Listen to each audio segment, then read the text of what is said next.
इमरान खान साहब के वज़ीर-ए-आज़म से हटने के बाद पहला जलसा आज पेशावर में हो रहा है। इसकी भरपूर तैयारियां की गई हैं, लेकिन इसके बाद आगे अब कराची फिर लाहौर में जलसा है।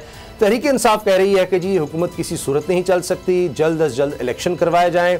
बरोबर साहब, ये जिस तरह का मोमेंटम अभी तहरीक इंसाफ बिल्ड कर रही है वो तो इलेक्शन मोड में चली गई है। एक तो एडवांटेज इसको होगा, इलेक्शन जब भी हो, एक इनको जरूर फायदा होगा कि वो पहले से ही एक मोबिलाइजेशन के अंदर हैं, पहले से वो सोच रहे हैं, डिसाइड कर रहे हैं किस तरह कहाँ जगह टिकट्स का ये सब। लेकिन क्या ये जिस तरह के एहतजाज हैं इससे हुकूमत पर कोई दबाव पड़ेगा?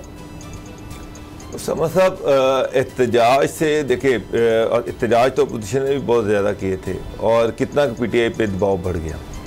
तो एहतजाज से हुकूमत ना जाती है ना हुकूमत पे इस तरह दबाव बढ़ता है। दबाव बढ़ेगा इस्तीफ़े देने से, और अगर इस्तीफ़े मंजूर हो जाते हैं तो यकीनन अगर 130-40 सीटें खाली हो जाती हैं या KPK असम्बली रिज़ाइन कर जाती है तो उससे यकीनन उन पर दबाव बढ़ेगा। लेकिन अभी तक KPK असम्बली जो है उसने रिज़ाइन नहीं किया। जो मरकज़ में जो इस्तीफ़े हैं वो अभी उसका एक लंबा प्रोसीजर है। आज उन्होंने प्रेस कॉन्फ्रेंस कर दी है या सादिक ने कि असम्बली स्टाफ जो है वो उसको कतन आगे ना भेजे, और अगर उन्होंने भेजा तो फिर हम उनके खिलाफ इंक्वायरी करेंगे और हम खुद एक एक बंदे को बुला के अपने सामने तस्दीक करवाएंगे कि वो इस्तीफ़ा देना चाहता है या नहीं चाहता। इसका मतलब ये है कि ये तो एक लंबा प्रोसीजर है। और ये भी सुनने में आ रहा है कि बहुत सारे PTI के जो ऐसे MNAs हैं कि अगर वो देखते हैं कि ये गवर्नमेंट तो चलने वाली, ये तो साल 1.5 साल चलेगी, तो हो सकता है कि वो इस्तीफ़ों से दौड़ जाएँ।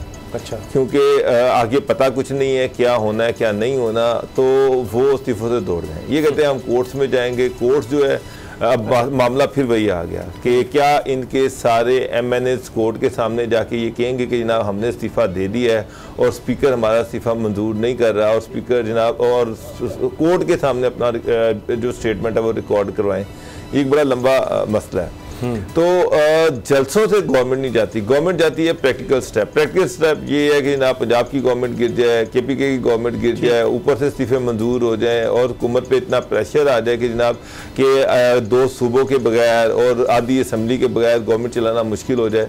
ये सूरत हाल इमीडिएटली फिलहाल मुझे नजर नहीं आ रही। अच्छा, अभी देखते हैं कि शेख रशीद साहब ने मौजूदा सूरत हाल क्या कहा है। इमरान खान साहब की जिंदगी को खतरात लाक हैं, जेल भी हो सकती है, वो क्या कह रहे हैं जरा देखिए। गुलाम रज़ा साहब, क्या कहेंगे आप शेख रशीद की इन स्टेटमेंट्स पर? शेख साहब को ऐसे इल्हाम आपको पता होते रहते हैं। वो तो पहले भी कह चुके हैं कि नारा लई मेरा मनहूस तरीन मनसूबा है, जब भी नारा लई का इफ्तिताह कराता हूँ महीने बाद हमारी हुकूमत ख़त्म हो जाती है। तो मेरे ख्याल में जब से मैं इस्लामाबाद पिंडी में हूँ 5 इफ्तिताह तो मैं इसका नाले के देख चुका हूँ और अरबों रुपया इसके ऊपर खर्च भी हो चुका है जिसका कोई हिसाब नहीं लिया गया।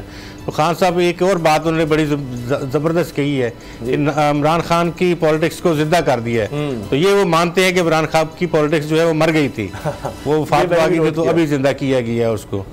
तो वो ये देखें, इनका तो बहुत हकीकत से कम ताल्लुक होता है चीज़ों का। अभी तो बहुत सारे लोग ये कह रहे हैं कि जो अंदर प्लानिंग हो रही थी वो प्लानिंग ही शेख साहब ने आगे बताई है किसी को। तो ये इस तरह की बातें भी बहुत सारी चीज़ें हैं। तो खैर ये है कि जो इस वक्त तक की सूरत हाल है उसमें हुकूमत की भरपूर कोशिश है कि वो 1.5 साल तक इसको, साल तक कम अज़ कम इसी दिनों तक यानी कि जून जुलाई तक वो खींचे, क्योंकि जून में गवर्नमेंट बनी थी तो वो चाहेंगे कि 12 जून तक ये अगला बजट वो पेश करें और उसके बाद जाके इंटरिम सेटअप जो है वो अनाउंस किया जाए। उसमें सबसे अहम जो ख़राबी पैदा करने के अनासर हो सकते हैं वो उनके अपने इत्तेहादी हैं। वो किसी वक्त भी इत्तेहाद कोई भी टूट सकता है, कोई नाराज़ हो सकता है, कोई अपनी जिम्मेदारियों से आगे पीछे बात कर सकता है। तो ये क्योंकि सहारों की, जिस तरह से इमरान खान की हुकूमत सहारों पे खड़ी थी तो ये भी उसी तरह के सहारों पे ही है। और यहाँ उनके दरमियान तो खैर बहुत ज़्यादा सहारे नहीं थे, काफ़ी उनकी अपनी ज़्यादा सीटें थी। अभी इनमें तो काफ़ी लोग हैं एक दूसरे के साथ मिले हुए हैं। अच्छा। और इनका इन्हिसार तो सारा ही इन्हीं के ऊपर है। तो इसमें यह है कि कोई दरार किसी भी तरह से पड़ जाए तो वो दरार बहुत किसी सूरत में इसको हमें मुस्तहकम मजबूत हुकूमत तो बिल्कुल ही नहीं कह सकते। यानी कोई एक इत्तेहादी भी, वहां तो चले 2 जाने थे तो हुकूमत गिरनी थी, यहाँ तो कोई एक इत्तेहादी भी इधर से उधर हुआ तो काम खत्म है। सब्सक्राइब करें और बेल दबाएं ताकि कोई खबर रह न जाए।